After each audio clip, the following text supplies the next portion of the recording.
Ver,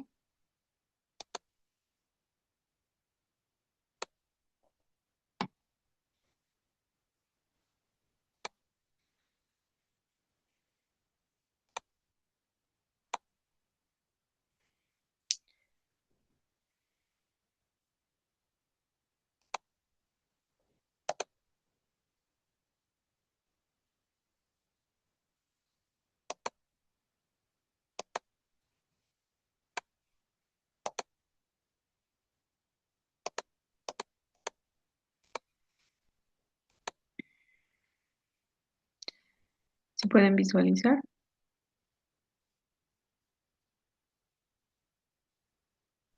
Buenas noches. Sí, sí se observan.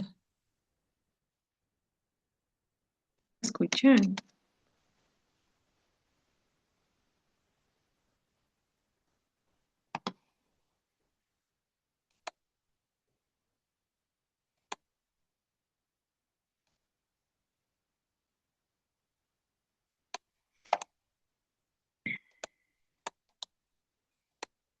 Ya, entonces vamos a empezar, ¿no? El día de hoy vamos a hablar un poco sobre el diagnóstico en poblaciones especiales. Vamos a ver un diagnóstico en niños y en niños, adolescentes y adultos mayores. Tienen que tener ustedes en cuenta que todo esto, todo lo que hemos ido viendo es prácticamente eh, como que va redundando el tema, ¿no? Porque nosotros para diagnosticar tenemos que darnos cuenta qué tipo de diabetes tenemos y en qué edades se presenta o es más frecuente algún tipo de diabetes.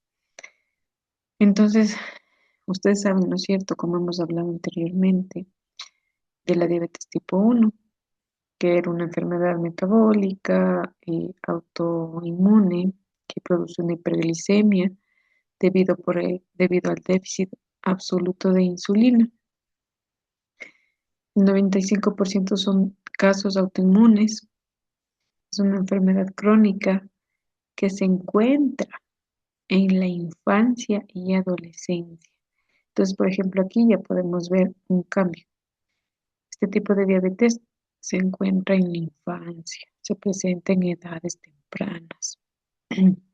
A diferencia, por ejemplo, de la tipo 2, que la tipo 2 sí podemos encontrar en adolescentes, pero en infantes aún no. Posee características especiales por presentarse en pleno periodo de desarrollo.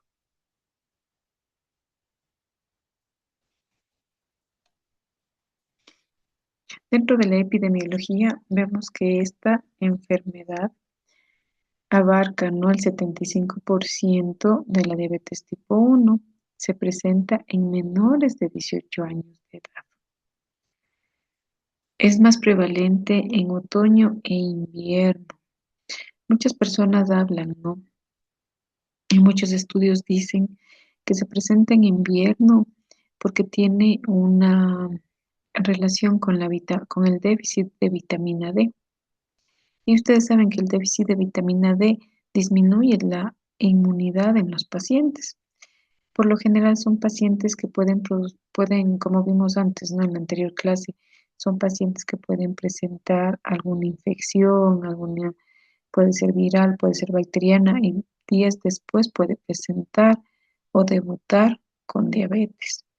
Entonces, hay estudios que hablan de esto, que en pacientes cuando hay invierno, ¿no es cierto?, en lugares donde prácticamente la luz solar es escasa, en ellos el déficit de vitamina D es mayor y también estaban correlacionando con esta diabetes. La incidencia es más elevada en el grupo de edad de entre los 10 a los 14 años, es decir, que aquí se presenta más en esta edad. Como ustedes vieron y hemos visto antes, ¿no es cierto?, la etiología, o sea, la causa.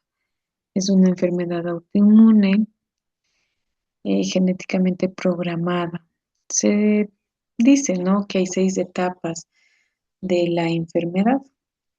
Uno, como podemos ver aquí en el gráfico, ¿no? Las células beta, lo que siempre hemos visto, la masa de las células beta y la edad de los pacientes. Entonces, aquí tenemos la predisposición genética.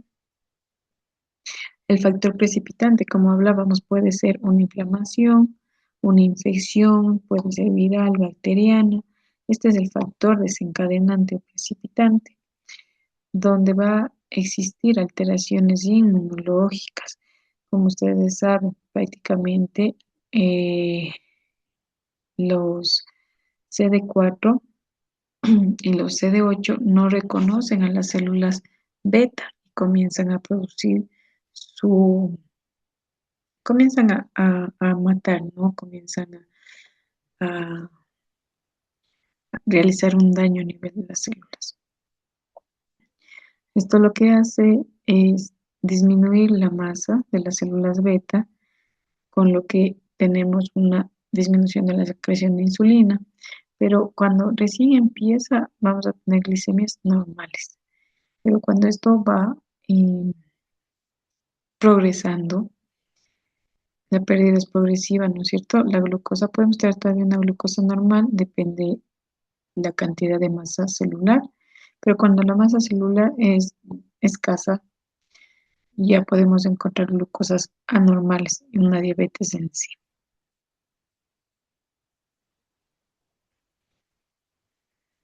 Entonces aquí encontramos una diabetes reciente y una diabetes total. En la presentación clínica de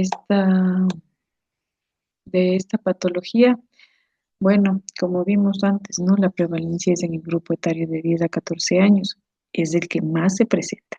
Eso no quiere decir que nosotros encontremos en niños menores de esta edad o en menores de 18 años. Está en aumento en menos de 5 años de edad, lo que hablábamos, y excepcional en lactantes. En mayores de 5 años de edad se manifiesta como un síndrome diabético precoz. Van a haber síntomas como poliuria, polidipsia, polifagia, astenia, pérdida de peso, náusea, dolor abdominal, vómitos y finalmente debutan con una cetoacidosis diabética. Al no tener nada de insulina, obviamente los valores de glucosa van a ser altos. Y también podemos encontrar enuresis en niños que previamente controlaban esfínteres. Estábamos hablando de niños, no entre 3, 4, 5 años de edad.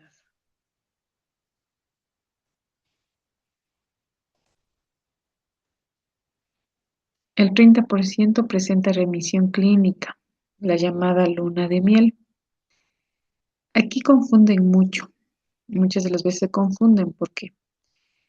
Porque cuando recién empieza, ¿no es cierto?, el cuadro clínico que vimos, la etiopatología atrás, tenemos que tener en cuenta que depende mucho si la diabetes es total o parcial.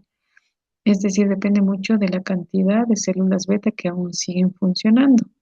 Entonces, el 30% de pacientes que presentan una hiperglicemia puede tener esta llamada remisión clínica, que es la luna de miel. Es decir, que ese porcentaje que todavía no está dañado de células beta puede producir un poco de insulina. Y es por eso que se refiere a la remisión. El requerimiento, por ejemplo, ya son pacientes que sí, ¿no? Que van con insulina y en dosis bajas, pero el requerimiento de la insulina va a decaer, o sea, vamos a necesitar más insulina para el tratamiento, ya que pasa el periodo de luna de miel y prácticamente esas células ya no existirían. Por lo tanto, ya no habría tampoco suficiente cantidad de insulina para poder mantenerle al paciente con glicemias normales. La duración es variable, es más frecuente en los escolares antes de la pubertad.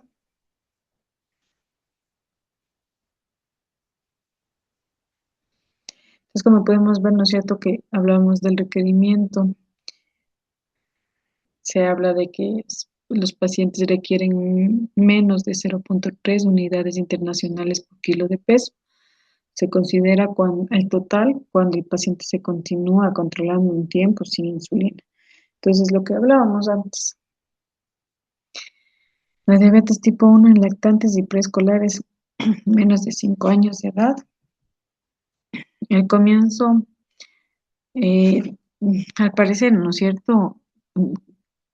Debuta o se origina de una enfermedad aguda, febril, con intenso decaimiento, puede haber vómito, deshidratación, esa es la clínica, puede haber anorexia, compromiso de conciencia, son menos frecuentes la poliuria pasa inadvertida ya que usan pañales y la sed solo se manifiesta como irritabilidad.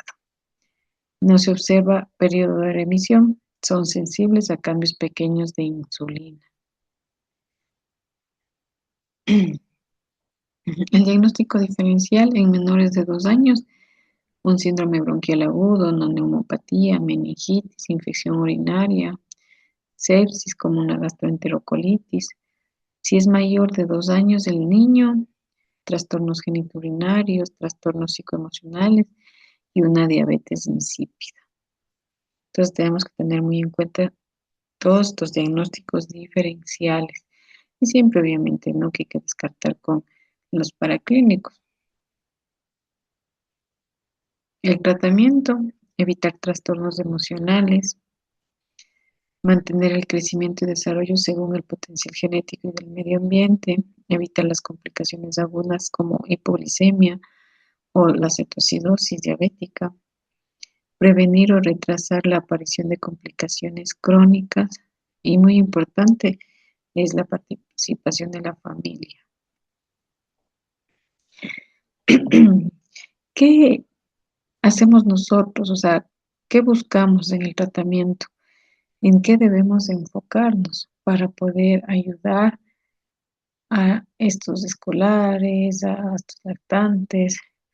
Porque es muy diferente, ¿no? Que ustedes tengan que hablar con una persona adulta que entiende la importancia del cuidado a niños que no saben ni siquiera lo que les está pasando, que no van a entender que es una enfermedad, que no van a entender que tienen que inyectarse insulina, que tienen que pincharles para hacerles el control glicémico. Ustedes tienen que tener igual en cuenta algo importante, que es la dieta, ¿no es cierto? En los pacientes con diabetes tipo 1 se debe realizar, al comienzo se debe ir explicando, ¿no? Cómo deben utilizar a los papás, al ser lactantes, al ser preescolares, niños, adolescentes, es muy importante el apoyo familiar, porque prácticamente la persona que va a manejar la medicación, en este caso la insulina, es papá o es mamá. Entonces es importante saber educar a los padres, a los cuidadores. En el caso de la dieta, como les mencionaba antes, también es importante que ellos sepan qué tipo de alimentos consumen. En los pacientes con diabetes tipo 1 se realiza, no sé si ustedes han escuchado, el conteo rápido de carbohidratos. Es decir, por ejemplo, les explico, digamos, el niño quiere, digamos que es un niño, ¿no? Ya de unos 11 años, y que el niño es su cumpleaños, o se va a una fiesta de un amiguito y quiere consumir una porción de pizza. La porción de pizza se habla más o menos que tiene 30 gramos de hidratos de carbono. Entonces, al ser pacientes que no tienen absolutamente nada de insulina, ustedes saben que van a utilizar dos tipos de insulina. La insulina basal, que en este caso puede ser una NPH, una insulina de acción prolongada. Por lo general en ellos se utiliza insulinas de acción prolongada para evitar las hipoglicemias. Pero además de eso también se utiliza, ¿no? La insulina rápida, que se utiliza en las comidas, donde va a haber picos de glicemia. Entonces, cuando nosotros hacemos un conteo de carbohidratos Y claro, digamos, ¿no? Que el niño se inyecta de insulina rápida, dos en el desayuno, dos en el almuerzo y dos unidades en la cena. Claro, ahora como él va a consumir algo que tiene más carbohidratos, tal vez de lo que él en realidad consume, hay una fórmula, que esta fórmula que es el requerimiento, ¿no? de insulina por hidrato de carbono. Entonces, este requerimiento es importante porque según eso se inyecta la insulina al paciente. Ustedes, ustedes, por ejemplo, ¿han escuchado, alguien ha escuchado de los hidratos, del conteo rápido de hidratos de carbono?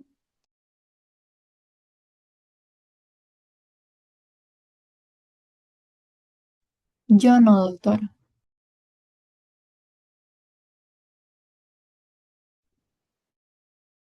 Yo tampoco.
Entonces nadie ha escuchado de los hidratos de carbono.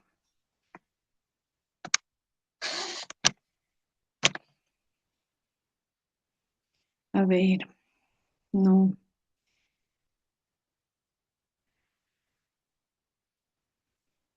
a ver, ya. Los hidratos de carbono, como les decía, son prácticamente el porcentaje de, valga la redundancia, de hidratos de carbono que tiene los alimentos. Entonces, nosotros, según los alimentos, va a diferir estos hidratos de carbono al momento de consumirlos. Por ejemplo, no es lo mismo que ustedes consuman, mm,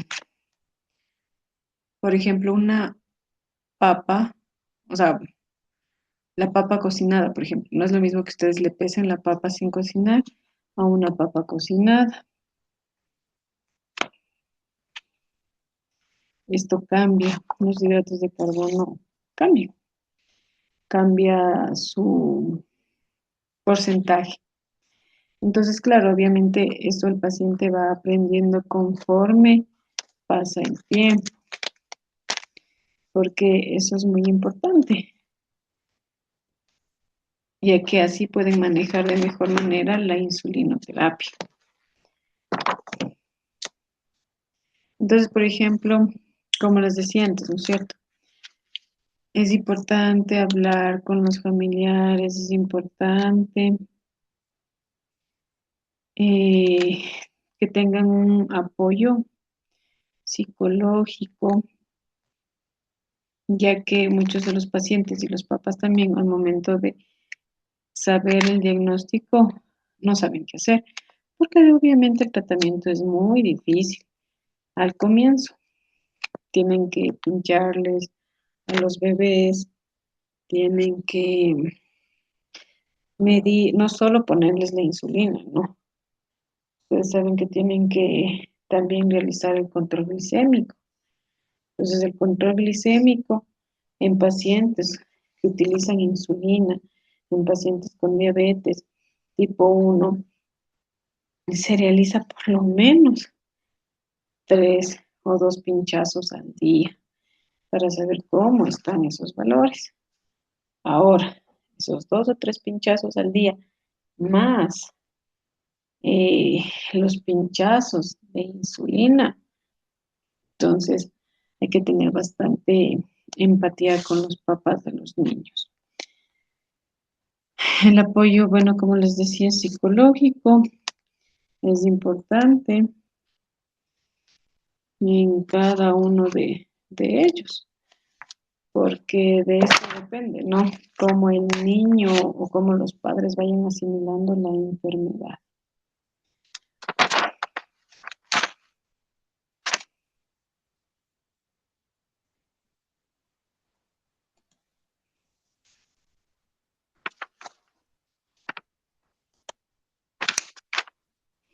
No sé si ustedes pueden ver aquí en la piernita del bebé. Ahora es más fácil, se puede decir de alguna forma, hacer los controles glicémicos, porque ahora ya existe el monitoreo glicémico continuo, que se parece mucho a los, eh, ay, se me fue el nombre, se parece mucho al hemoglucet. Entonces, la única diferencia de esto es cuál, que ustedes han visto que los pacientes de aquí, ¿no es cierto?, se pinchan el dedito. Ahora, con el monitoreo continuo que se parece al glucómetro, este tiene un sensor que es el que está colocado aquí en la piernita del bebé. Ese sensor mide la glicemia intersticial, pero no necesariamente tienen que pincharle. El sensor dura prácticamente casi una semana y es cambiado. Entonces es más fácil de saber qué valor el niño tiene, porque ya no es necesario estarle pinchando cada rato. Y obviamente esto tiene un sistema, una app, en la cual se puede ver a nivel del celular, se puede ver con cuánto de glucosa está ese momento. En estos pacientes, por lo general, siempre es importante ver preprandiales, ¿no? Y obviamente las postprandiales, pero en realidad más las preprandiales para saber con cuánto de glicemia empiezan y cuántas unidades de insulina pueden colocarse para corregir los valores, porque claro, tienen valores basales, pero además del valor basal, como hablábamos antes, este valor siempre necesita también que se le añada el de la insulina rápida, que es el de los picos, que son los preprandiales. Entonces, es importante saber con cuánto inicia el paciente. Entonces, lo que les decía antes de los hidratos de carbono, ¿no es cierto? Por lo general nosotros eh, consideramos, ¿no? Que, por ejemplo, 15 gramos de hidratos de carbono puede cubrir una unidad de insulina. En el caso de la paciente que nosotros les pusimos ficticia, que tenía, que iba a comer pizza, son 30 gramos de hidrato de carbono, necesitaría añadirse 2 unidades de insulina más para poder corregir el valor o sea, el valor de glicemia con la comida que va a tener o que va a consumir. Entonces eso es importante.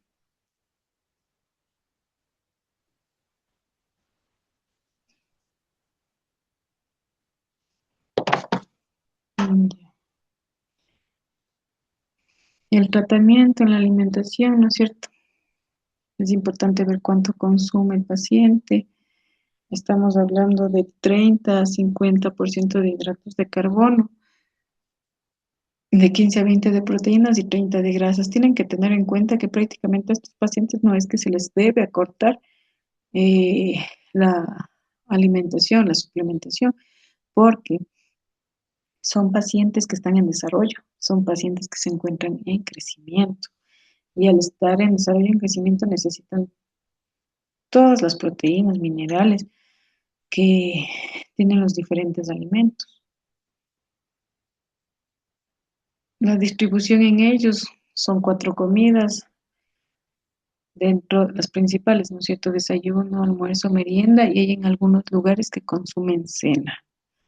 Aquí en Ecuador nosotros consumimos las tres comidas principales y las 2 colaciones. Es importante eso, ¿por qué? Porque mantenerse con insulina al momento que no ingieran alimentos, este va a tener, vamos a tener un problema con esto, que puede, pueden presentar hipoglicemia. Aquí está el famoso conteo de hidratos de carbono.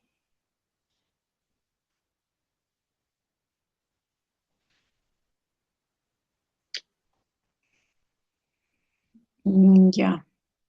El valor calórico total en los pacientes debe ser de 1000 kilogramos para el primer año de vida, de 100 kilogramos por cada, y esto va a ir aumentando, ¿no? 100 kilocalorías por cada año, hasta los 12 años de edad en las mujeres, y en los varones hasta los 15 años de edad. Luego esto va a aumentar según la actividad física y tendencia a la obesidad hasta un máximo de 2200 kilocalorías al día en niñas y 2500 kilocalorías día en varones. Es importante tener en cuenta que, como dice aquí, la actividad física puede hacer que estos valores de glicemia disminuyan y pueda producir hipoglicemia. También puede ser que si no hacen actividad física y son pacientes sedentarios, la resistencia a la insulina por obesidad va a hacer que los valores de insulina sean mayores, las cantidades. Entonces, todo esto es importante tener en cuenta porque tal vez ustedes quieran tener valores meta y valores dentro de rango en adolescentes, pero muchas de las veces es difícil porque además de que sea un adolescente que no haga ejercicio, sea sedentario, coma mal, puede ser que, no, en realidad es que la adolescencia también produce una resistencia a la insulina. Entonces, al momento de producir resistencia a la insulina, más los otros factores ambientales, los valores de insulina y las cantidades van a ser mucho mayores. En el tratamiento de insulina se puede empezar con 0,3 a 0,5 unidades kilogramo día.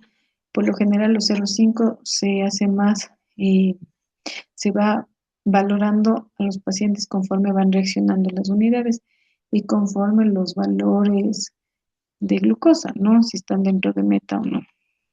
En prepuberes o prepuberales es de 0,7 a 1 unidad por kilogramo al día. En adolescentes de 1,5 a 1,8 unidades internacionales, ¿no? Al día. Si ustedes se dan cuenta, los valores de insulina van aumentando y en la adolescencia, al ser insulino resistente, los valores son mucho más altos. Igual, cuando existen infecciones, estrés, cirugías, también producen hiperglicemias. Entonces, los valores de insulina también van a aumentar. En este caso pueden aumentar las dosis basales o las correcciones, que ustedes saben, las correcciones son con insulinas rápidas. Los factores que hay que tener en cuenta para los ajustes: número de comidas diarias, distribución y contenido de carbohidratos, si hace o no ejercicio o actividad física, el estadio del desarrollo puberal, la presencia de infecciones, los resultados del automonitoreo y los niveles de hemoglobina glicosilada. Con todos estos factores, nosotros vamos a tomar decisiones y vamos a ver si es que se aumenta o no las cantidades de insulina basal o de insulina rápida para las correcciones. Después, en el tratamiento en insulinoterapia, ustedes han de ver que existen, ¿no?, varias terapias, como la Basalbolo. Entonces, la Basalbolo es la que más se utilizaba, pero a raíz de que dijeron que el tratamiento debe ser un tratamiento agresivo para evitar complicaciones, entonces encontrábamos también, ¿no es cierto?, la preprandial bolo y, y los valores obviamente de la insulina van a ir cambiando, depende del esquema que uno vaya colocando en los pacientes. Aquí podemos ver los tipos de insulina que tenemos. Dentro de los tipos de insulina, a las que hablábamos, ¿no? Están las rápidas, que son las preprandiales, como la cristalina, la lispro, la aspartica, la glulicina. A nivel del Ministerio del Seguro, las únicas que hay son la cristalina, aunque la lispro ya eh, estaban utilizando a nivel del seguro. Entonces ustedes tienen que ver por qué se utiliza preprandiales o se utilizan como correcciones también por el inicio de acción. Entonces la cristalina actúa de 30 a 60 minutos. El efecto máximo hace a las 2 a 3 horas. La lispro a los 15 minutos, esta es ultra rápida. De 30 a 90 minutos hace su efecto. Y así, ¿no? Podemos ir viendo poco a poco cómo esto va, los valores van como disminuyendo. O sea, si nos damos cuenta, la glucina hace efecto de 2 a 5 minutos. Entonces, esto es muy importante al momento de realizar las correcciones y al momento de colocarse la insulina. Por lo general se habla de que las insulinas deben colocarse 15 minutos antes de las comidas. Ya también tenemos la intermedia, que es la NPH, que esa es la que sí nosotros manejamos más a nivel del ministerio o del seguro. Y las lentas, ¿no? La glargina y la detemir. La detemir se utiliza también en el embarazo.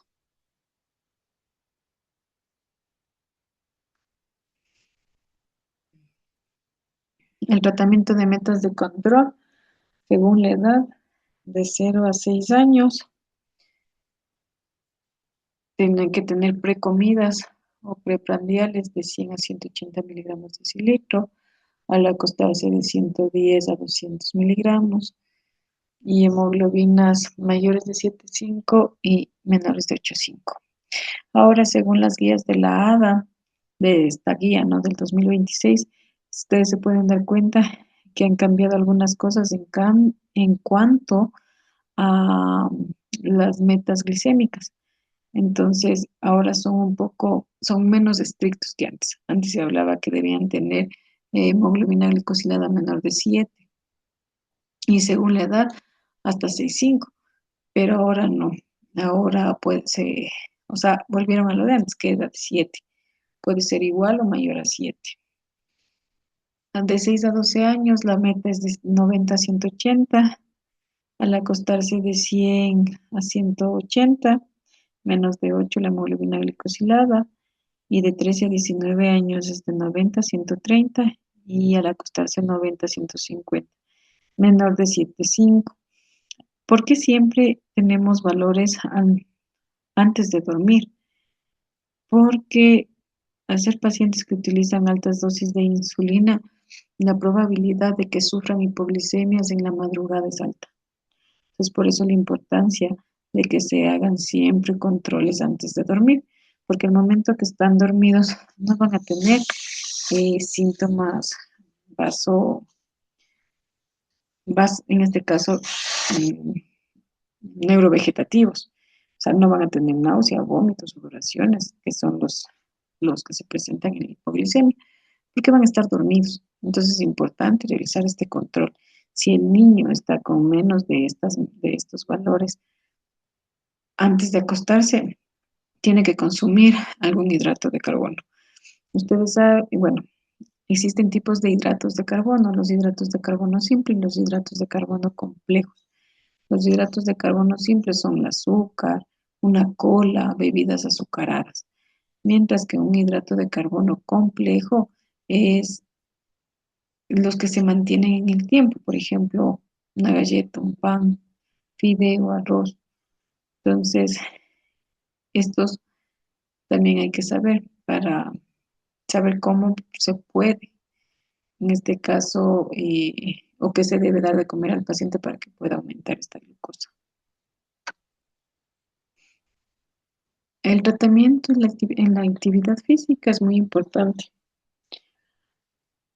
regular, ¿no es cierto? Se debe individualizar, supervisar la presencia o sea, se debe supervisar al niño, por ejemplo, en pacientes que realizan natación. Se debe realizar el control metabólico antes de que el niño empiece a nadar.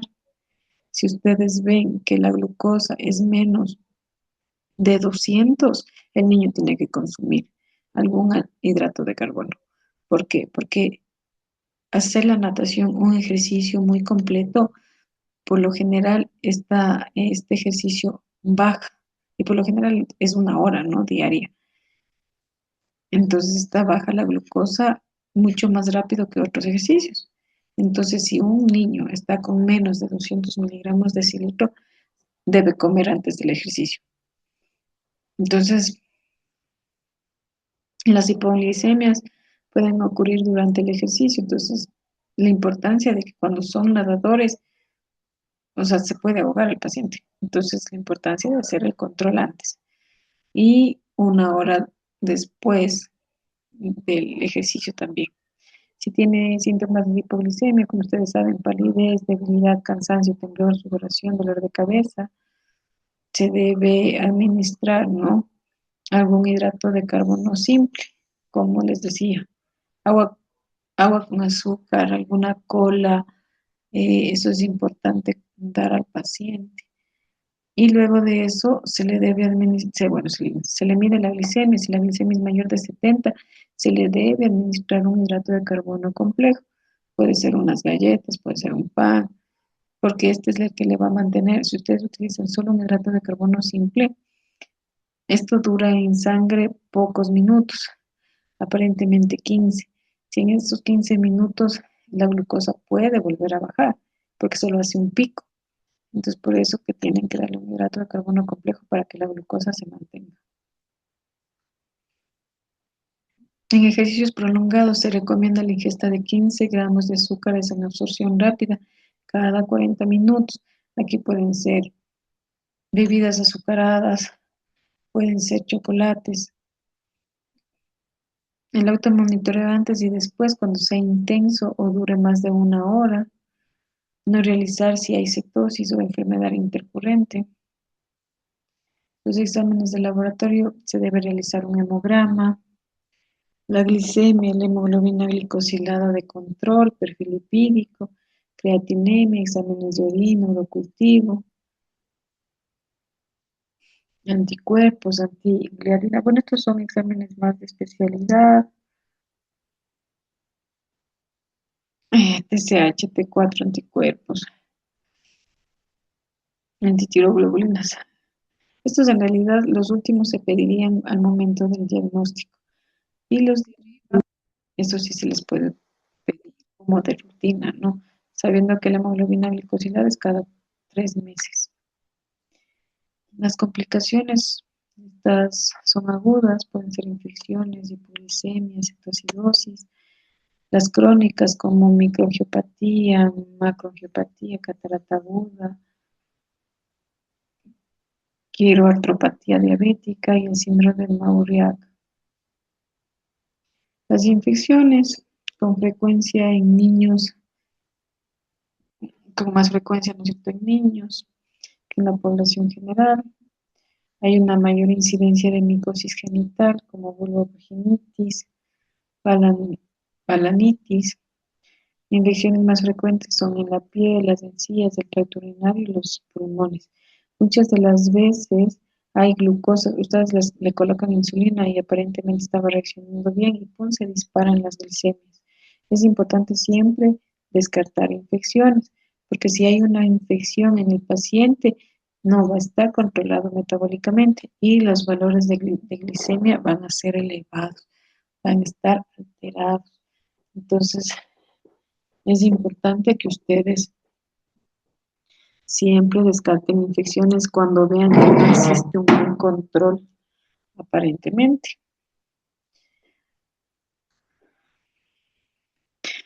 Complicaciones podemos encontrar como la retinopatía, se observa generalmente después de 10 años de evolución de la enfermedad. En forma excepcional se debe realizar en la pubertad un control.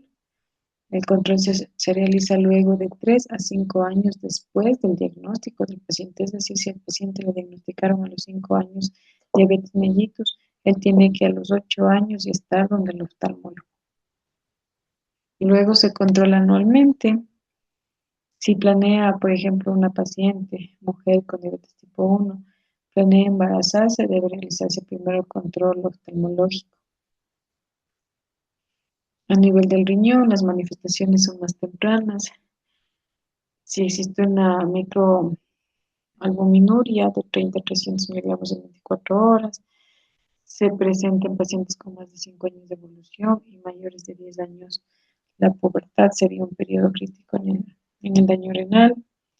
Se debe realizar el screening de nefropatía luego de 5 años, después del diagnóstico, una creatinina, un clarán renal anual. Se debe colocar IECA si tiene hipertensión arterial o cualquier grado de albuminuria. Los nefroprotectores, es importante. Si ustedes tienen un paciente con microalbuminuria positiva en 2 tomas, se debe empezar con nefroprotección. En este caso pueden ser IECAS o pueden ser ARAS. Se utiliza en bajas dosis al comienzo.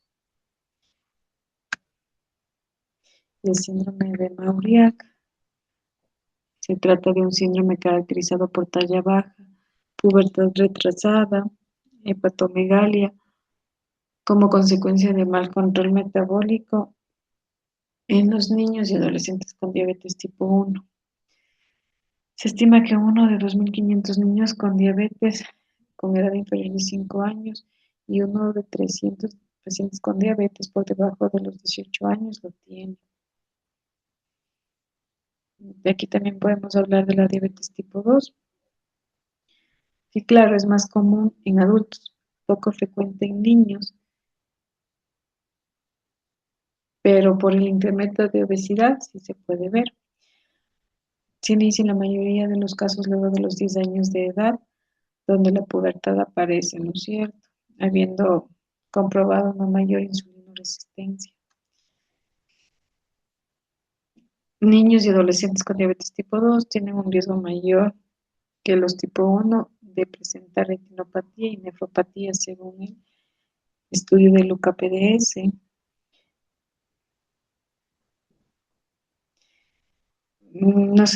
Nosotros no debemos confiarnos de que por ser una diabetes tipo 2 significa que va a ser más fácil de controlar. Ninguna de las drogas utilizadas en adultos ha sido probada en niños, salvo la metformina, pero la metformina se utiliza en realidad en pacientes, o sea, de mayores de 16 años de edad. Los pilares fundamentales en este caso, ejercicio, autocontrol, educación. El screening se debe hacer el índice de masa corporal. Si aquí ya existe alguna desviación, es mayor a 85%, ¿no? O 120%, se debe pensar ya en hacer exámenes de laboratorio para descartar la enfermedad. Más de los dos, en este caso más de los dos factores de riesgo también son importantes, como historia familiar de diabetes tipo 2, en primero o segundo grado, raza, nativo de América, africano, latino, asiático,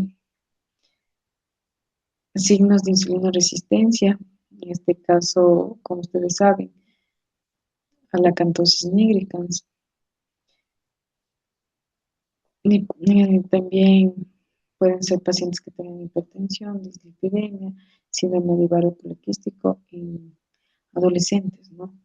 historia materna de diabetes o diagnóstico de diabetes gestacional, edad de inicio 10 años o si comenzó en la pubertad.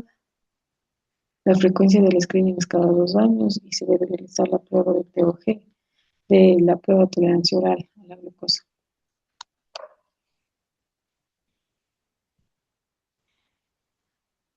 La diabetes MODI, ¿no es cierto? Antes ya habíamos hablado de esta, que es una diabetes subdiagnosticada. Muchas de las veces piensan que es una diabetes tipo 1 y la tratan como tal. Entonces, ustedes ya saben que es una diabetes por un cambio a nivel de cromosomas, ¿no es cierto? Es una autosómica dominante que debe existir por lo menos en 3 generaciones sucesivas, con aparición de la edad antes de los 25 años de edad. La forma más común es la mutación del cromosoma 12, que es el MODY3, el factor hepático nuclear alfa. Entonces, esto igual ya hemos visto. Aquí podemos ver las diferencias entre la diabetes tipo 2 y el MODY, que eso ya hemos hablado igual antes, ¿no es cierto? Que el MODY podemos encontrar en la infancia y adolescencia, historia familiar, daño a nivel cromosómico. También podemos encontrar una diabetes neonatal. Es poco frecuente, aparece en la primera o segunda semana de vida, generalmente en recién nacidos de bajo peso. Ha sido atribuida al retardo de la maduración de las células beta. Entonces podemos encontrar, ¿no?, de la diabetes neonatal una transitoria y una diabetes neonatal permanente. Restricción del crecimiento intrauterino, la transitoria muy frecuente, la permanente igual, frecuente, secreción de insulina ausente o escasa, en la permanente ausente, células beta, déficit funcional en la transitoria y la permanente agenesia, anticuerpos específicos negativos en los dos, anomalías del desarrollo, puede haber macroglosia al 20% en la transitoria y hernia umbilical del 5%. Invariables y muy frecuentes y muy poco frecuentes, ¿no es cierto? En la genética puede haber algún tipo de trastorno por parte del padre, en el cromosoma 6Q, y en la permanente recesiva ligada al cromosoma X. En la evolución, la diabetes mellitus, el 60% puede mantenerse, mientras que en la permanente a menudo es fatal, o sea, son niños que fallecen.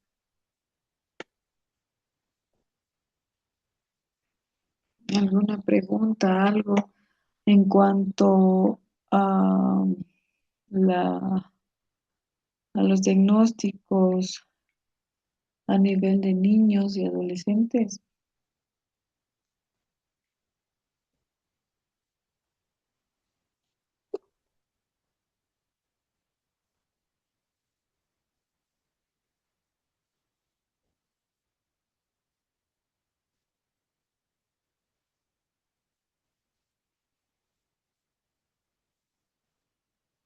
Creo que no, doctora. Todo está entendido.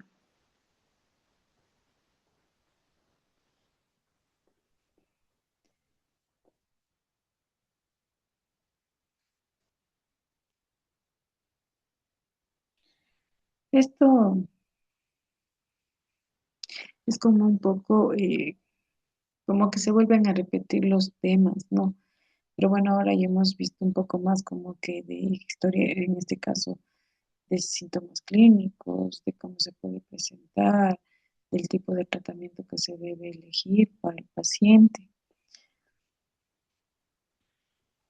Yo entiendo que diabetes tipo 1 a nivel de Ecuador no es muy frecuente, ni los otros tipos, ¿no? MODIS, pero en las ciudades grandes, Quito, Guayaquil, Cuenca, sí se maneja diabetes tipo 1. MODIS. Entonces es importante tener conocimiento de cómo estratificarlo, de cómo poder diferenciarlo y el tratamiento que se debe enviar.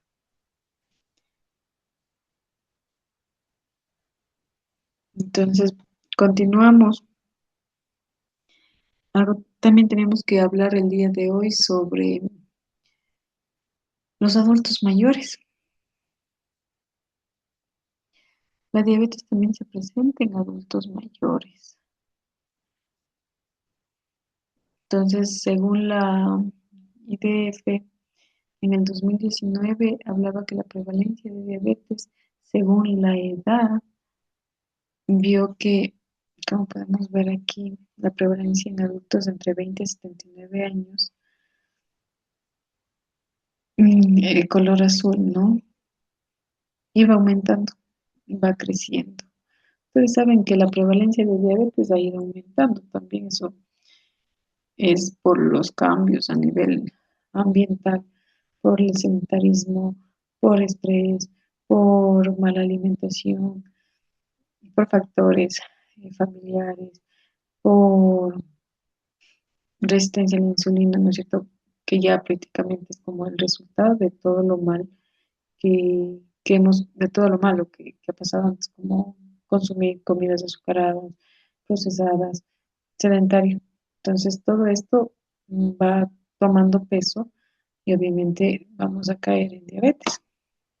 Entonces, ustedes ven que conforme sube la edad, también sube el porcentaje de diabetes. Entonces, llegamos cuando tienen pacientes de 75 a 79 años de edad, el diagnóstico de diabetes es mucho más frecuente. ¿Qué tenemos que saber? El envejecimiento, ustedes saben que mientras más edad tenga una persona va a predisponer a que tenga diabetes mellitus. Y esta a su vez acelera el envejecimiento. Es decir, nosotros tenemos un paciente que desarrolla diabetes mellitus a edades tardías, en este caso adultos mayores, aumenta el riesgo cardiovascular y obviamente el nivel de vida o la esperanza de vida de ese paciente disminuye. La mayoría de los ancianos con diabetes tienen una diabetes tipo 2. Entre el 40 y 50% de diabetes tipo 2 son mayores de 65 años de edad. O sea, estamos hablando de adultos mayores. Con esto, el riesgo cardiovascular en el anciano con diabetes es elevado. Pero ustedes saben que también aquí es muy importante saber que las estatinas, que es la medicación que disminuye el riesgo cardiovascular, en adultos mayores no se utiliza con frecuencia. Todo es en base a riesgo-beneficio, pero por lo general pacientes mayores de 70 años de edad no se utiliza estatinas. Depende si es que existen más comorbilidades, no. Si ustedes ven que es mayor el beneficio, sí se puede utilizar, pero se debe estudiar mucho el caso. Al ser pacientes ancianos, saben que tienen comorbilidades, entonces esto se debe estudiar bien. La expectativa de vida es superior a los 10 años, elevados gastos, ¿no? O sea, se aumenta el gasto a nivel de salud. Los factores que predisponen a los adultos para padecer diabetes, ¿no es cierto? Son como los que hemos visto antes. La edad disminuye la secreción de insulina, la edad aumenta la resistencia a la insulina. ¿Por qué? Porque el metabolismo se va enlenteciendo. Son pacientes que obviamente ya no pueden caminar tanto por problemas osteomusculares, por problemas de artrosis. Entonces, eh, son pacientes que algunos pueden tener sedentarismo, ¿no es cierto? Y entonces obviamente la resistencia a la insulina aumenta. Nutricionales como obesidad, disminución de la actividad física, medicamentos, enfermedades intercurrentes y genéticos. Las formas clínicas que nosotros encontramos de diabetes en el anciano son dos. Diabetes en el anciano, que comprende a aquellas personas con diabetes ya conocida, es decir, que ya le diagnosticaron y que franquean la edad de 65 años. Puede tener una diabetes tipo 1 o tipo 2 evolucionando. O sea, son pacientes que ya fueron diagnosticados mm, antes. Y la diabetes del anciano, que son los nuevos casos de pacientes con diabetes. La enfermedad aparece después de los 65 años de edad. La diabetes que aparece en la edad avanzada en general es una diabetes tipo 2, no insulino dependiente, y solo un porcentaje muy pequeño debuta con una diabetes tipo 1 característica. Entonces aquí también podemos ver esto, ¿no es cierto? Es raro, pero por lo general los ancianitos, los adultos mayores, no necesitan insulina, salvo que, por ejemplo, tengan daño renal o tengan daño hepático, donde algún antidiabético oral no se pueda administrar, porque ustedes saben que metformina y algunos otros tipos de medicamentos, cuando hay un daño renal, una insuficiencia renal y hay un filtrado glomerular, en este caso, digamos, un ejemplo de la metformina, hay un filtrado glomerular menos de 30 milímetros minuto por unos 72 metros cuadrados, que esa es la fórmula del, del, del filtrado glomerular. Si tenemos eso, nosotros no podemos dar metformina, porque está contraindicado. Entonces, así hay otros antidiabéticos orales que tampoco se pueden dar por el filtrado glomerular. La diabetes del anciano es una presentación atípica, ¿no es cierto? Puede ser que el adulto mayor vaya a la consulta por presentar anorexia, astenia, delirio, depresión, incontinencia urinaria, deterioro cognitivo, alteración del ciclo del sueño y vigilia. Todas estas cosas en realidad ustedes ven en consulta. Hay adultos mayores que no duermen bien, que tienen problemas para conciliar el sueño, se duermen a las 11, se despiertan a las 3, 4 de la mañana. Entonces hay que buscar la causa de por qué no pueden conciliar el sueño, de qué está pasando. Anorexia, astenia. Entonces todas estas causas siempre se deben hacer exámenes, ¿no es cierto? Exámenes de laboratorio. Si ustedes no encuentran nada a nivel clínico, tienen que hacer exámenes de laboratorio para ver si no existe una infección, si la glucosa no está elevada, si el riñón no está alterado. Entonces, todo esto es importante. A los adultos mayores se les hace un chequeo anual. Se les pide prácticamente todos los exámenes de control, biometría, química sanguínea completa, hemocopo parasitario. Entonces, todos esos exámenes se les debe realizar para descartar patologías. Entonces, ¿no es cierto? ¿Por qué es más frágil el adulto mayor? ¿Por qué sí puede presentar diabetes? Entonces, como podemos ver en el recuadro, existe un envejecimiento musculoesquelético, por lo tanto, hay sedentarismo, la genética, el estrés oxidativo, inflamación de bajo grado, insulinoresistencia, hábitos de vida no saludables, enfermedades. Todo esto puede producirnos sarcopenia, ¿no es cierto? Disminución del músculo.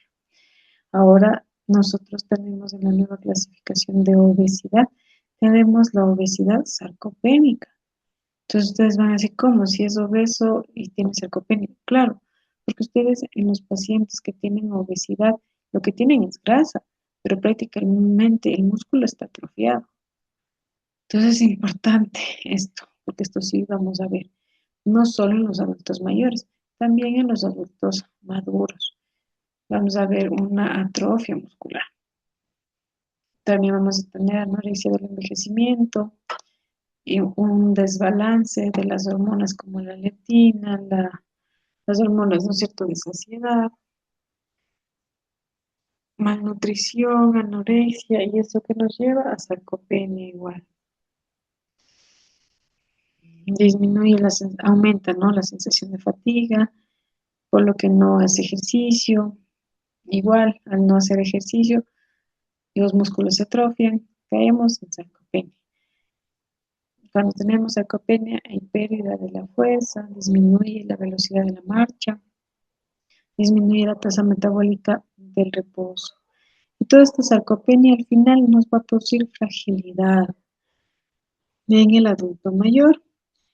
Además de esta fragilidad, tenemos las comorbilidades, ¿no es cierto? Hipertensión, hipotiroidismo, artrosis, artritis, dislipidemias mixtas. Entonces, la arteriosclerosis aumenta la fragilidad. Las hospitalizaciones por neumonías, bronquitis, EPOC, aumentan la fragilidad. El deterioro cognitivo, depresión, aumenta la fragilidad. Las comorbilidades también. Y esta fragilidad al final produce deterioro funcional. Y esto, discapacidad y dependencia. ¿Por qué es importante que ustedes vean todo este cuadro? Porque ustedes saben que los adultos mayores prácticamente son adultos que van a estar cuidados por alguien, que van a estar vigilados por alguien. Depende mucho de si este adulto mayor, cuando tenga esta fragilidad, puede seguir siendo dependiente, independiente. O sea, tendríamos que ver eso, porque, claro, al ser un adulto mayor independiente, puede caminar, puede salir, ¿no es cierto? No hacer ejercicio, pero sí puede salir a áreas de recreación, donde prácticamente no es que va a estar inmóvil. Entonces, tenemos que darnos cuenta de eso. Pero, ¿cuál es la diferencia entre ese paciente a un paciente que tiene artrosis, obesidad? Es un paciente que no va a deambular, es un paciente que necesita un cuidador, por lo tanto, va a necesitar, o sea, va a depender de alguien para hacer las cosas. Y eso obviamente va a influir en la calidad de vida y también en la esperanza de vida de ese paciente. El uno podrá vivir 5 años, el que sigue caminando solo, el que hace cosas solo, se baña solo, que hace las actividades diarias sola, o sea, solos, que no dependen de nadie, puede ser que viva unos 5 años, pero el otro que depende de alguien puede ser que viva menos años. Entonces, ¿no es cierto? Hablábamos de la importancia de la sarcopenia. Entonces, las consecuencias de la sarcopenia: menor velocidad al caminar, debilidad muscular, sensación de agotamiento, menos capacidad de termorregulación, menos sensibilidad a la insulina, menos tolerancia al ejercicio, produce caídas, es mayor en las mujeres y se acelera con la menopausia, junto con mayor pérdida de masa ósea. Por lo tanto, la mujer se vuelve más frágil y por lo tanto o sea, la prevalencia que tenga, probabilidad que tenga diabetes en relación a un hombre es más alta. La diabetes mellitus en el adulto mayor, según el ADA en el 2021, ¿qué es importante? ¿Qué nos decía? ADA nos decía, ¿no es cierto?, la Asociación Diabética Americana nos hablaba en base a los estudios aleatorios que se realizaron. Ustedes han de haber escuchado el ACORD, el BAD, que son estudios que se realizaron en el uno, ¿no?, para ver el riesgo cardiovascular en diabetes, y el otro es realizado en veteranos con diabetes. Entonces, estos controles, estos estudios mostraron que los protocolos de tratamiento intensivo con fármacos complejos aumentaron significativamente el riesgo de hipoglicemia, que requiere asistencia en comparación con el tratamiento estándar. Al nosotros tener, es lo que hablábamos antes, ¿no es cierto? Al nosotros tener adultos mayores con fragilidad, esto quiere decir que tienen más riesgos los adultos mayores que un adulto maduro. Entonces, al ver que tienen fragilidad, que es un adulto mayor que dependiente de alguien, al exigirle que tenga glicemias dentro de parámetros casi normales, ¿no? para tener un buen control metabólico nos puede llevar al otro extremo, que son las hipoglicemias. Entonces está comprobado que las hipoglicemias son más perjudiciales que las hiperglicemias. Eso está comprobado porque las hipoglicemias matan las células. Las hiperglicemias matan las neuronas. Entonces es mucho más letal. Es mucho más letal en adultos mayores las hipoglicemias. Entonces no esperemos tener valores mm, o ser muy intensos en los adultos mayores. No esperemos tener valores de un control metabólico estricto. No se debe esperar eso, porque podemos hacerle mucho daño al paciente. Ustedes tienen que tener en cuenta que no es lo mismo que una persona adulta, eh, madura o adulta joven le dé una hipoglicemia y se caiga. No es igual que un adulto mayor. Ustedes saben que un adulto mayor tiene más riesgo de desarrollar fracturas, tiene más riesgo de desarrollar caídas. Entonces es muy importante sostener esto. En los adultos mayores no se utiliza un tratamiento intenso. En ellos, por lo general, se deben mantener hemoglobinas glicosiladas entre 8,5, depende de las comorbilidades del adulto mayor. Entonces, igual, ¿no? Seguimos con los estudios, ACORD, ADVANCE y BAND. Entonces, nos dicen, ¿no? El control intenso de glucosa no reduce el riesgo cardiovascular en pacientes con diabetes tipo 2, aumenta el riesgo, especialmente en pacientes que han tenido, ¿no? Hipoglicemias. No se tiene que tener una hemoglobina de 6,5. ¿Por qué? Porque se asocia al riesgo de hipoglicemia. 3 veces más se asocia al riesgo de hipoglicemia. Por eso que a ellos se les pide una hemoglobina glicosilada que se mantenga entre 8, como les decía, 8,5, depende de las comorbilidades de los adultos mayores. Ya, esta es la categorización. Antes hablábamos de fragilidad. Al hablar de fragilidad, hablamos de que es un paciente que puede valerse por sí solo o puede depender de alguien. Según la categorización, ustedes pueden, en este caso, hay muchas escalas de, en adultos mayores, hay muchas escalas en adultos mayores para realizar según, o sea, estas escalas se basan en las actividades diarias que un adulto mayor puede realizar. Así sería. Entonces, esta escala realiza preguntas de, por ejemplo, si el paciente puede bañarse solo, si el paciente sale de compras solo, si el paciente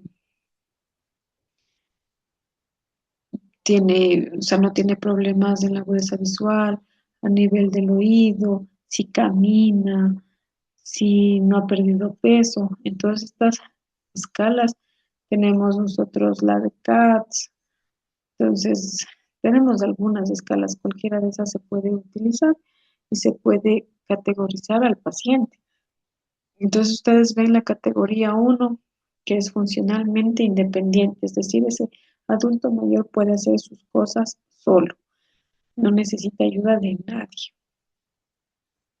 Mientras que en la categoría 2, funcionalmente dependiente. Es decir, este adulto mayor necesita de la ayuda de una persona para poder cumplir sus funciones diarias o sus funciones vitales. Entonces, dentro de esta categoría 2 tenemos la subcategoría A, que es frágil, lo que hablábamos antes, y la subcategoría B, que son pacientes con demencia. Son pacientes que prácticamente tienen que estar bajo la tutela de una persona las 24 horas al día. Y la categoría 3 que es final de la vida, o sea, prácticamente aquí estamos hablando de un paciente que está en un estado de cuidados paliativos. Entonces, tenemos que tener muy en cuenta esto para, según eso, nosotros poder mantener un control metabólico adecuado, según el grado de dependencia del adulto mayor. Porque si ustedes ven que es un adulto mayor que tiene demencia, es un adulto mayor frágil, no, no es que vamos a ser intensos en el tratamiento. No es que le vamos a decir, vea, usted tiene que manejar hemoglobina glicosilada de 7,5, no. Son pacientes que prácticamente van a mantenerse con hemoglobinas glicosiladas de 8,5. ¿Por qué? Porque ustedes están viendo que es un paciente que se lo debe mantener para que no fallezca más temprano. Pero, por ejemplo, en la categoría 3, que si ustedes ven que prácticamente es un paciente en cuidados paliativos, y si las glucosas no son muy elevadas, o sea, pueden tranquilamente darle como un mantenimiento, y ya sea con insulina, o sea, con antidiabéticos orales. Pero cuando hablamos del final de vida, son pacientes que prácticamente estamos esperando, ¿no? Un desenlace final. Entonces, lo único que podemos hacer ahí es aportar, pero no más exigir. Entonces, es como que dar unas pequeñas alternativas a los familiares, pero explicarles que no se puede ser intenso, no se le puede pedir a ese paciente que tome pastillas, que se inyecte. Entonces, todo depende de la situación de cada adulto mayor y según eso ustedes tienen que actuar. Entonces, el IDF, ¿no? Vemos aquí otro, que el IDF, según la clasificación de fragilidad del adulto mayor, habla de valores de hemoglobina glicosilada para los controles, que están dentro de parámetros normales, o podemos decir que tenemos un buen control metabólico en adultos mayores dependiendo de su estado de fragilidad. Si hablamos de la categoría 1, que es donde prácticamente el paciente eh, podía estar solo y manejar y cumplir sus funciones vitales solo, era independiente, podríamos exigirle que tenga de 7 a 7,5% de hemoglobina glicosilada. Ahora se habla, ¿no? Como les dije, la ADA ya sacó los nuevos estándares, los nuevos controles glicémicos, y habla que en adultos mayores se puede utilizar de 7,5 a 8. Entonces, estos valores que utilizamos en pacientes de funcionamiento, por ejemplo, dependiente, como vimos en las categorías anteriores, son pacientes que no necesariamente se debe tener valores muy estrictos. Entonces, podemos manejar hemoglobinas glicosiladas de 8 a 8,5. Y en la categoría 1, según la ADA 2026, ya se maneja, ¿no? De 7,5 a 8. Por lo general 8. ¿Por qué? Porque son adultos mayores y se ha visto que las hipoglicemias son peores en ellos. Entonces, en la categoría 3, cuando ya pensamos en el final de la vida de ese paciente, es lo que yo les decía antes, no se puede exigir que se inyecte o que tome la medicación porque es un paciente que prácticamente se encuentra en un estado de paliativo. O sea, lo único que se está esperando es que al momento de fallecer, fallezca de forma digna. Entonces, ahí en ellos, ¿qué hacemos? Lo único que se tiene que evitar es la hiperglicemia sintomática. O sea, estamos hablando de que se evite que llegue a valores de glucosa de 250 que puede darnos una cetocidosis o un valor de glucosa de 600 que nos puede dar un coma hiperosmolar. Entonces, ahí, eso es lo que nosotros debemos evitar. Pero, por ejemplo, si es un adulto mayor que ya está en categoría 3 y nos hace una glucosa, digamos, de 200, no tiene glucosas de 180, 200, 180, 200, esas glucosas para el estadio en el que él se encuentra son glucosas esperadas, se puede decir de alguna forma. Mientras no haya síntomas, mientras el paciente, como les digo, no excede esos valores de 250 en adelante, tranquilamente se lo puede seguir monitorizando. Lo que hablábamos antes, ¿no? Las metas terapéuticas, la hemoglobina glicosilada, si es un anciano sano, de 6,5 a 7,5, depende mucho el anciano. Si no tiene comorbilidades, es un paciente que hace ejercicio, come bien, se podría esperar un valor de 7 a 7,5. 6,5 y es más para una persona adulta madura. Entonces sería un valor de 7 a 5, a 7,5 en un anciano sano. Pero si encontramos un anciano frágil, ¿no? Lo que hablábamos antes, de 7,5 a 8, y un anciano dependiente que puede ser mayor de 8% de hemoglobina glicosilada. Entonces, estas son las nuevas metas glucémicas que se recomienda la ADA. Entonces, miren, aquí está conforme la edad de los pacientes, ¿no es cierto? Entonces, ustedes pueden ver que la hemoglobina glicosilada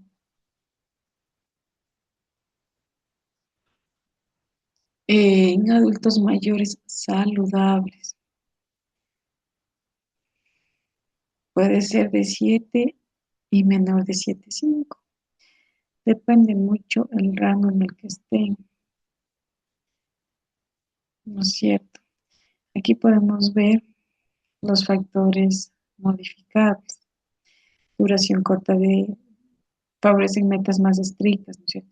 Duración corta de diabetes, bajo riesgo de hipoglicemia, bajo riesgo y cargas de tratamiento, farmacoterapia con beneficios cardiovasculares y favorecen metas menos estrictas.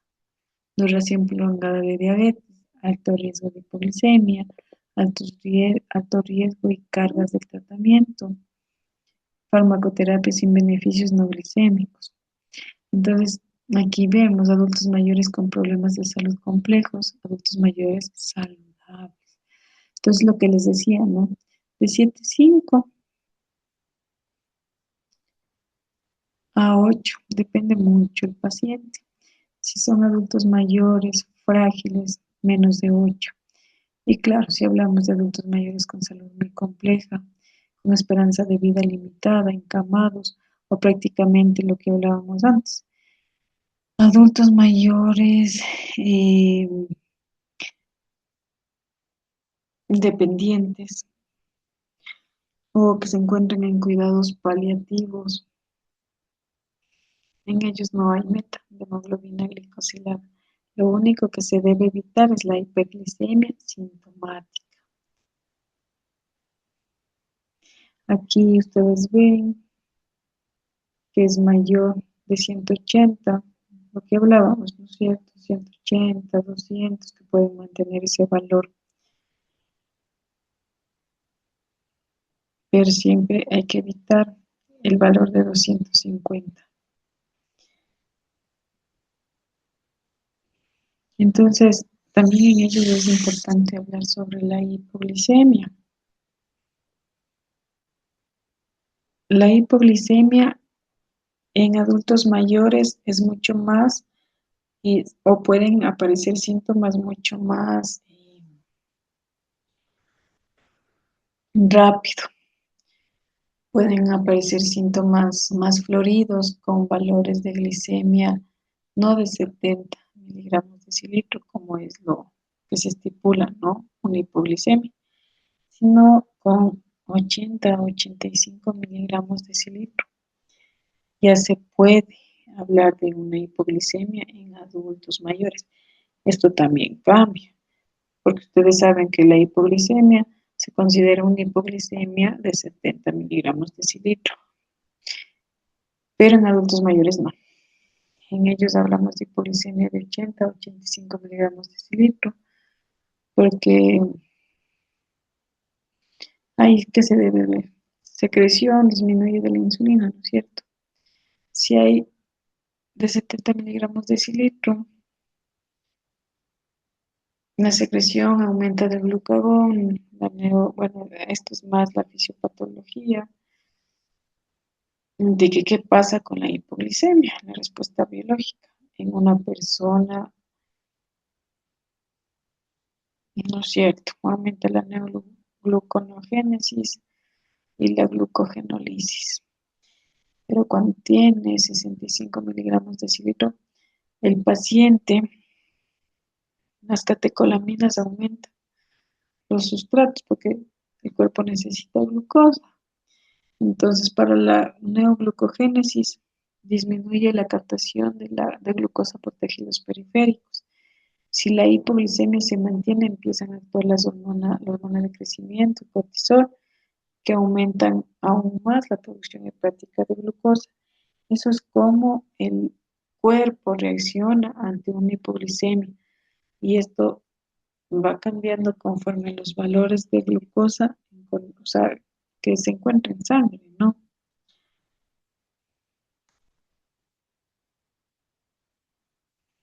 Entonces aquí también es importante los objetivos terapéuticos del riesgo cardiovascular de las dislipidemias. En este caso, colesterol elevado, ¿no es cierto? HDL, LDL, ustedes hacen la calculadora, sacan el riesgo cardiovascular.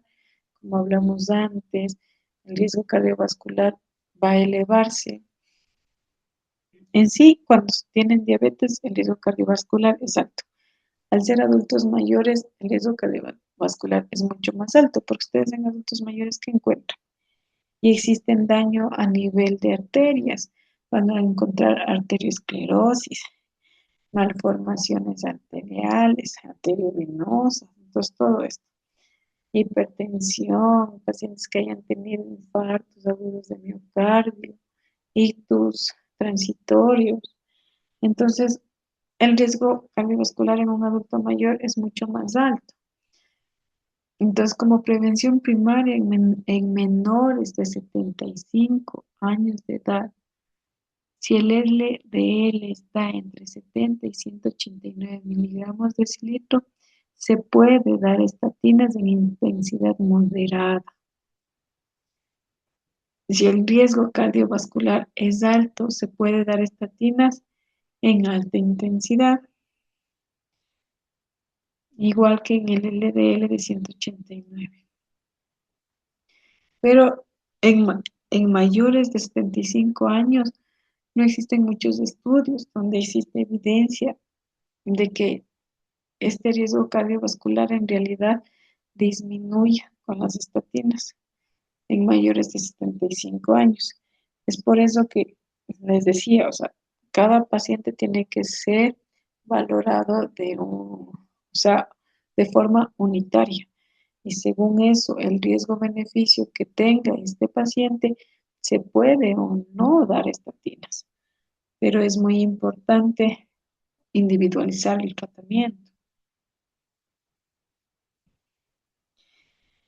Entonces, dentro de la intensidad del tratamiento con las estatinas, ¿no es cierto? Ustedes en pacientes menores de 75 años. Esto hablamos de alta intensidad, moderada y baja intensidad. Alta intensidad son dosis diarias que bajan aproximadamente el LDL el 50% en promedio, como la atorvastatina de 40 a 80 miligramos y la rosuvastatina de 20 miligramos. De moderada intensidad, dosis diarias que bajan alrededor del 30 al 49% en promedio, del LDL, encontramos la atorvastatina de 10, la simvastatina de 20-40, la pravastatina de 40 miligramos y la rosuvastatina de 10 miligramos, moderada intensidad. Y la baja intensidad, que son dosis diarias que bajan el LDL de menos del 30%, como la simvastatina del 10 o la vastatina de 20 miligramos. Según las guías, según la ADA, recomienda que en pacientes que tienen diabetes mellitus se debe colocar estatinas de alta intensidad, como la atorvastatina y la rosuvastatina. Eso es lo que se le debe colocar a todos los pacientes que tengan diabetes mayores de 40 años de edad con un riesgo cardíaco elevado. Por eso la importancia de que ustedes a todos los pacientes les hagan y les saquen mediante la calculadora el riesgo cardiovascular. En sí, ustedes saben que pacientes mayores de 40 años con diabetes mellitus tienen que tener una estatina. Pero en el caso de los adultos mayores, en ellos nosotros tenemos que tener mucho cuidado. Entonces, si son mayores de 75 años, riesgo-beneficio. Si en realidad vamos a obtener algo dando estatinas, o si en realidad es mejor no darle absolutamente nada, porque qué tal es un paciente con una polifarmacia, un paciente que ya le dio, por ejemplo, un infarto agudo de miocardio de 78 años de edad, con fragilidad, con demencia. Entonces, ahí no, la medicación no haría efecto, o sea, haría efecto, pero o sea, la medicación no es que nos va a ayudar a mejorar la calidad de vida del paciente, o no es que esa medicación nos va a ayudar a mejorar algo. Entonces, siempre tienen que individualizar y estudiar bien el caso del paciente.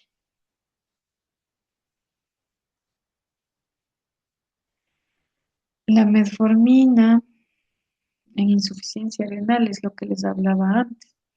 Como ustedes veían al comienzo, los pacientes con diabetes mellitus, adultos mayores, por lo general o sea, que les diagnostican el- la diabetes cuando son adultos mayores, son pacientes que por lo general sí hacen hiperglicemias, pero por ejemplo, ustedes le detectan con una glicemia en ayunas de 140, no son valores muy altos.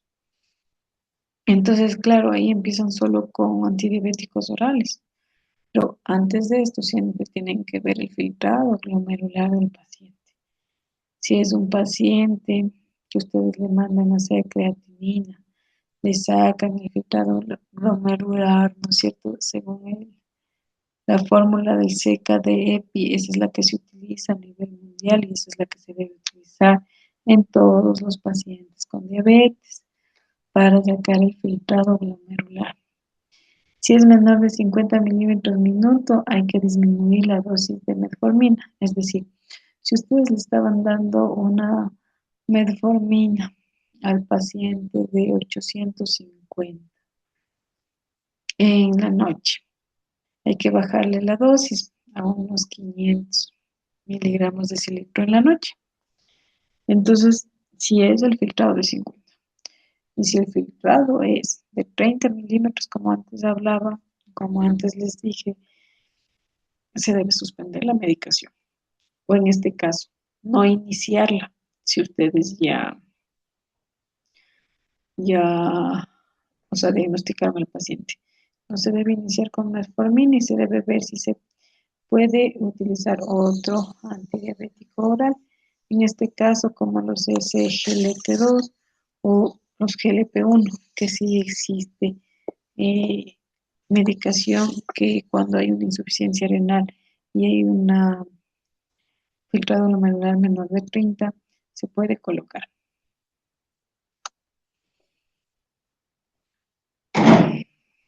Ya, los inhibidores de los DDP4, ustedes ya han de haber escuchado, estos no producen hipoglicemias, o sea, es rara la ocasión que lo hagan.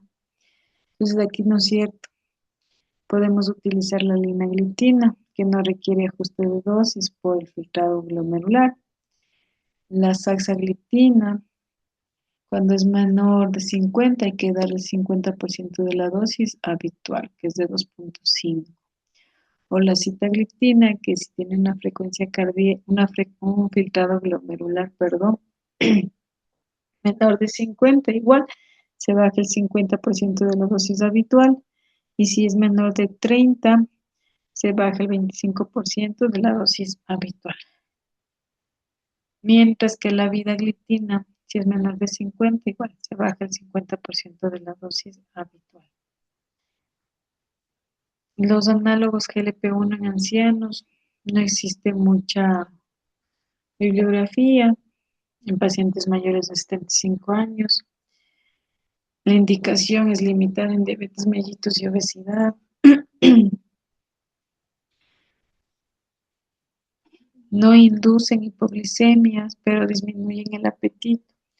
Entonces en ellos hay que tener bastante cuidado con la hiporexia. Hay que utilizarlo con precaución y, como les decía, siempre individualizando al paciente.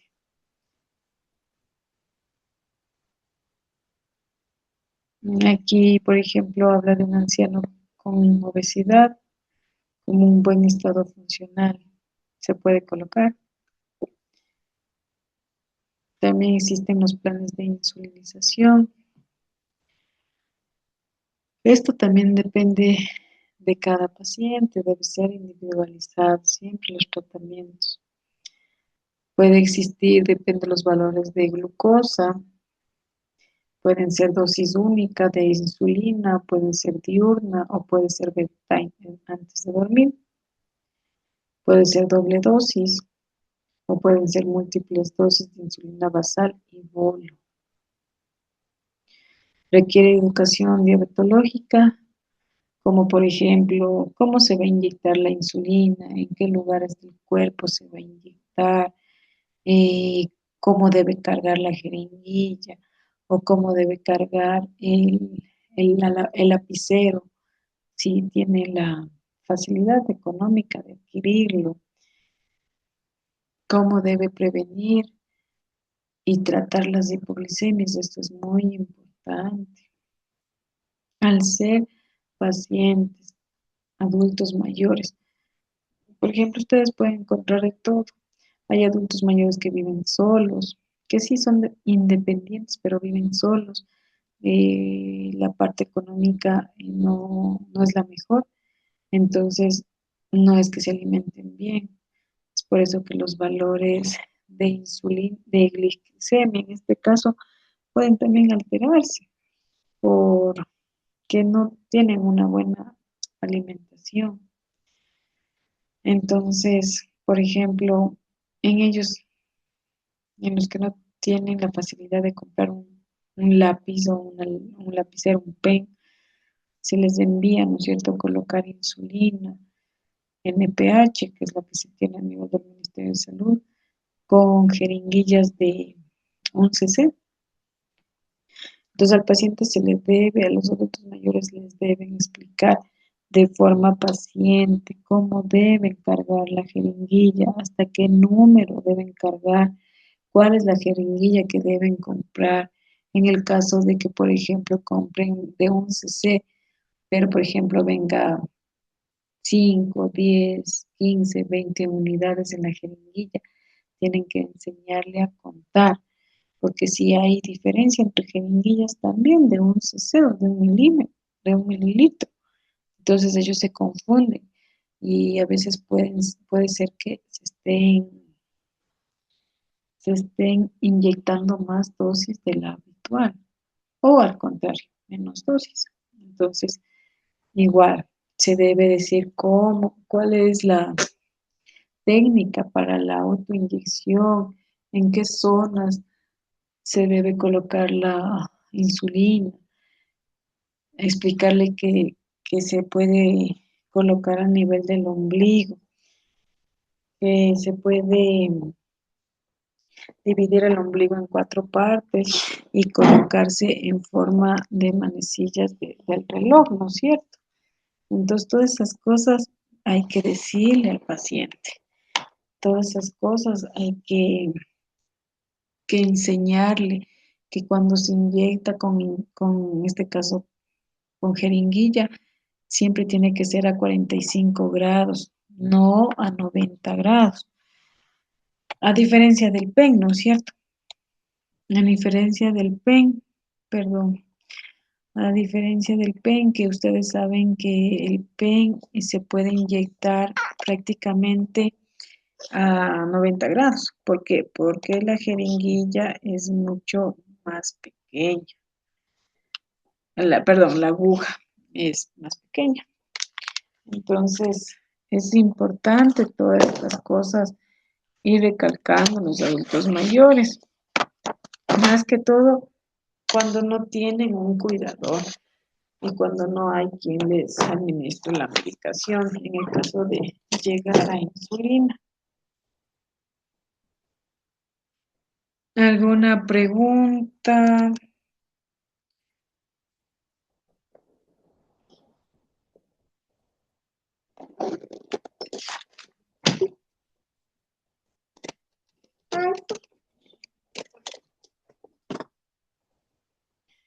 Chicos, a ver, algo importante también que ustedes tienen que saber es, bueno, ahí hablamos de la técnica de autoinyección, el automonitoreo, cómo tienen que realizarse los controles glicémicos. Por lo general, en pacientes, ¿no es cierto?, con diabetes tipo 2, en ellos por lo general se puede hacer un control glicémico una vez, una vez al día. Entonces, esto también es importante. No es como la diabetes tipo 1 en adolescentes y en niños, que ellos tienen que pincharse más veces, preprandial y postprandial, y antes de dormir. Entonces, la prevención y tratamiento de las hipoglicemias, como les decía, cambia mucho el valor, pero aquí hacemos lo mismo que en niños y en adolescentes. Hacemos lo mismo que en niños que en adolescentes. Hacemos, vemos que el paciente está con hipoglicemia, se le debe, o sea, se le debe dar, ¿no? Mientras esté consciente, porque bueno, según los grados de hipoglicemia, tenemos de menos de 70 miligramos de cilitro, que es un paciente que está consciente, tiene síntomas neurovegetativos, sí, pero está consciente. Mientras que si tenemos una glicemia menor de 50 miligramos de cilitro, puede ser que sea un paciente que está inconsciente en el piso. En ellos, ¿qué hacemos? Por lo general, bueno, aquí en Ecuador no hay glucagón. El glucagón, por lo general en otros países, Uruguay, Argentina, sí lo tienen. Es prácticamente una ampolla que viene en un pen, igual que las insulinas. Igual que las insulinas, tienen un gramo de glucagón, eso se les inyecta intramuscular, ya sea en las piernas o a nivel del glúteo, y eso les eleva la glicemia. Aquí nosotros no tenemos glucagón, entonces lo que nosotros podemos hacer, si es un paciente que está inconsciente, se le debe colocar, en este caso, una vía, una vía endovenosa con dextrosa al 5%. Entonces, se les debe mandar más o menos, estamos hablando de unos 20, de unos 200 cc, y según eso, seguir haciendo el control glicémico, y obviamente el paciente tiene que ser trasladado a un hospital para su control.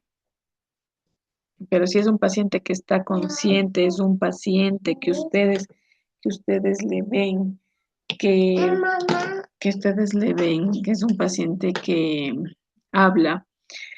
Ese paciente ustedes pueden administrarle en un cuarto de vaso de agua, colocar 2 cucharas de azúcar, remover bien, porque muchas de las veces ponen la cuchara de azúcar, no remueven y le dan el agua. Entonces, prácticamente no es que se disolvió ese azúcar, entonces no le sirve de nada. Entonces tienen que revolver bien, tienen que disolver ese azúcar y le dan al paciente. En 15 minutos tienen que volverle a tomar la glicemia. Esa glicemia, si es que, por ejemplo, ustedes ven que ya está bien, o sea, en los 15 minutos ya está bien el paciente, proceden a darle 15 gramos de carbohidrato. Esta es la regla del 15-15 se llama. Entonces, los 15 gramos de carbohidratos pueden ser eso, ¿no? Puede ser un pan, pueden ser galletas, pueden ser tostadas. Entonces, le proceden a dar el carbohidrato complejo que les decía antes. Le dan eso, le pueden dar yogur, eh, leche. Entonces, eso va a mantener a la glicemia estable. Entonces, eso es el valor del 15-15 que se llama.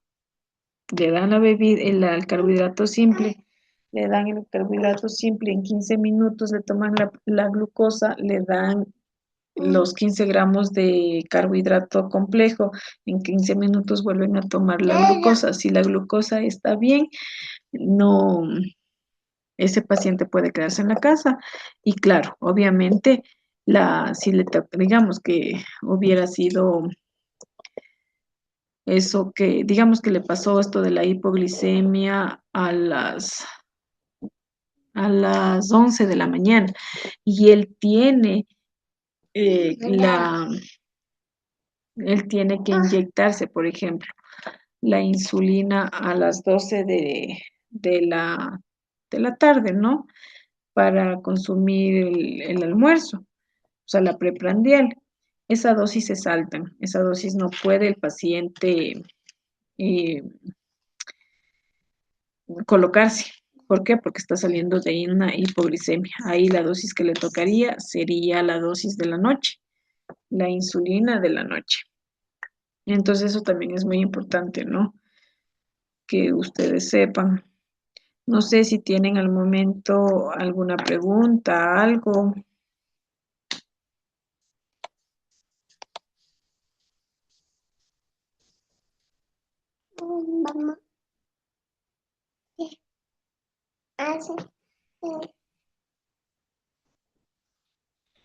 Chicos, ¿alguna pregunta? ¿Todo está entendido? No sé si algo no se entendió.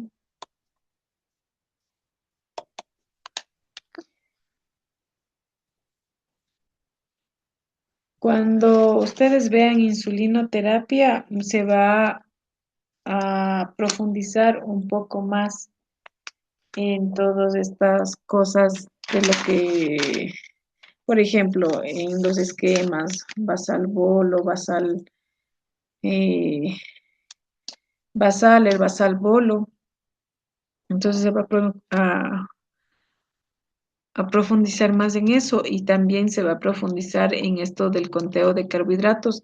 O sea, no en el conteo en sí, sino cómo hacer medidas de corrección, o sea, cómo ustedes pueden sacar los valores de insulina rápida para corregir las comidas.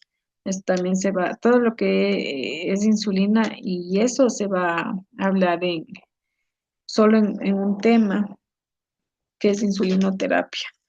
Y ahí también me imagino que Lisa de hablar con ustedes sobre la hipoglicemia, o sea, cómo ustedes pueden manejar la hipoglicemia. Entonces, todas esas cosas se va a profundizar. Pero al momento, o sea, ustedes ya tienen más o menos como, ustedes ya tienen más o menos como los tratamientos van acorde a los diferentes tipos de diabetes.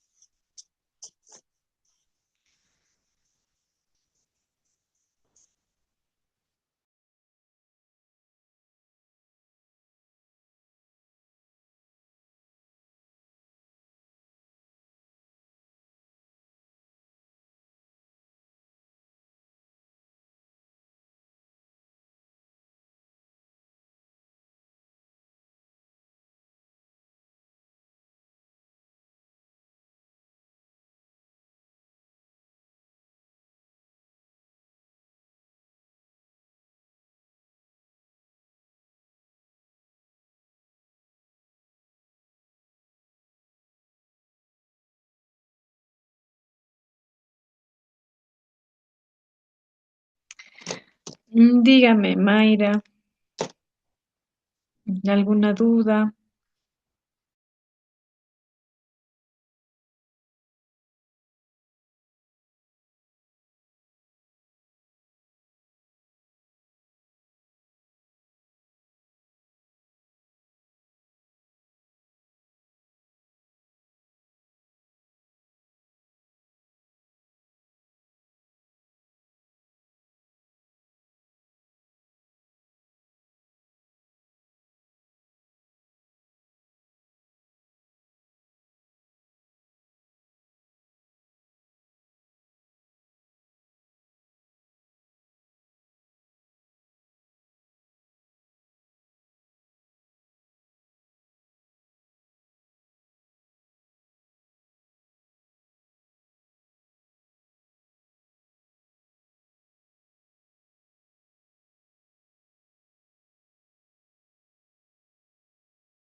Mm, Les estaba hablando sobre los esquemas de insulina.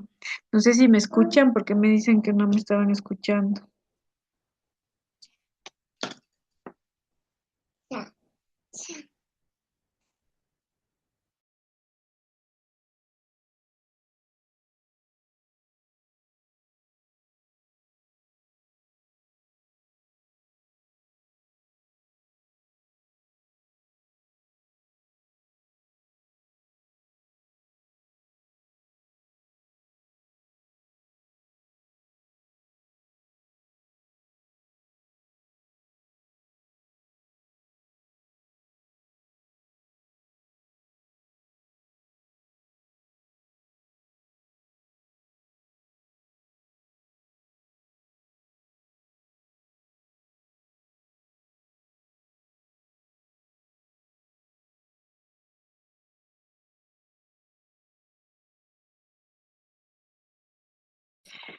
Ya chicos, bueno, les estaba diciendo que es importante en el basal bolo, que es un esquema de la insulina, que ahí se puede calcular la sensibilidad de la insulina a los hidratos de carbono. Entonces, esta sensibilidad es importante, porque, por ejemplo, ahí ustedes pueden sacar, por ejemplo, una unidad de insulina, cuánto de hidratos de carbono puede disminuir. Entonces, se hablaba de que, por ejemplo, digamos, una unidad de insulina, 30 hidratos de carbono, eh, es lo que puede modificar, o sea, lo que puede alterar, o sea, quitar. Entonces, eso también en la terapia, en la insulinoterapia, también se les ha de hablar. Pero sí sería importante que lean un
No, veo que no ha estado saliendo el audio.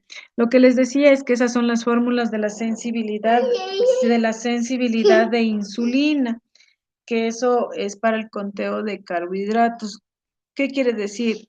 La sensibilidad de insulina es lo que una unidad de insulina va a hacer efecto en tanto de, por ejemplo, en un valor de un hidrato de carbono.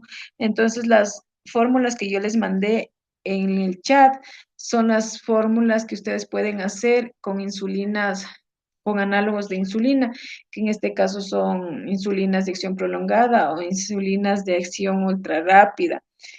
Entonces, los análogos, ustedes lo que hacen es dividir los valores que les mandé, que es 1800. Por lo general se utiliza esto en pacientes con diabetes tipo 1, eso no se olviden. Entonces, son pacientes que ya vienen con dosis de insulina, ¿no es cierto? Entonces, lo que ustedes hacen es el constante, que es de 1800, dividen para el total de dosis, digamos que el total de dosis es de 40, digamos que es de 40 que es de 40 unidades al día. Entonces, no sé si alguien me puede dar dividiendo 1800 para 40.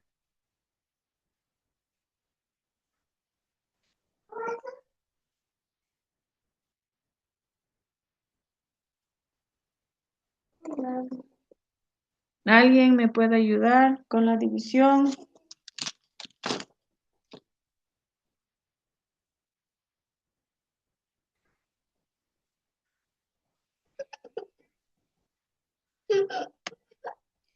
Ya, sale a 45. Entonces, estamos diciendo que por cada 45 gramos de hidratos de carbono, una unidad de insulina es la que va a hacer efecto. Entonces, digamos que es el mismo niño que yo les dije, el mismo niño que les dije que se fue a una fiesta y quiere consumir una pizza. La pizza por lo general tiene 30 gramos de hidratos de carbono.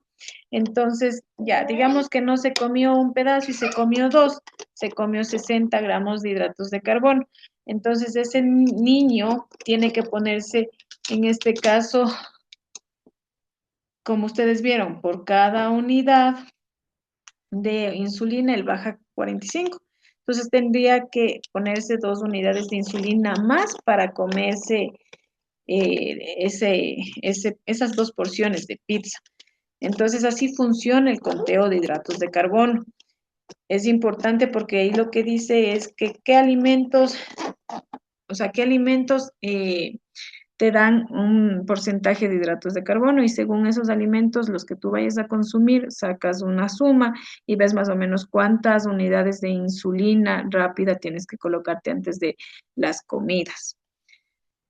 Eso en cuanto a los análogos, ¿no es cierto? Que es de 1800. Y para la insulina regular, como la NPH, se utiliza el valor de 1500, que son unas constantes. Eso nunca va a cambiar.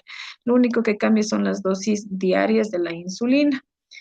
Eso, chicos. ¿Alguna pregunta al momento? ¿Algo? Si no, ya para retirarnos.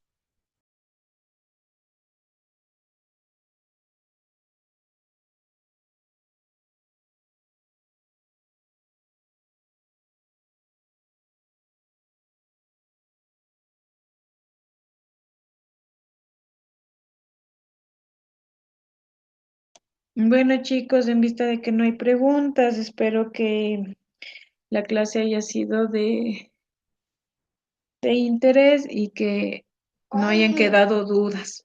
Me despido, nos vemos de aquí el día jueves. Una linda noche para todos.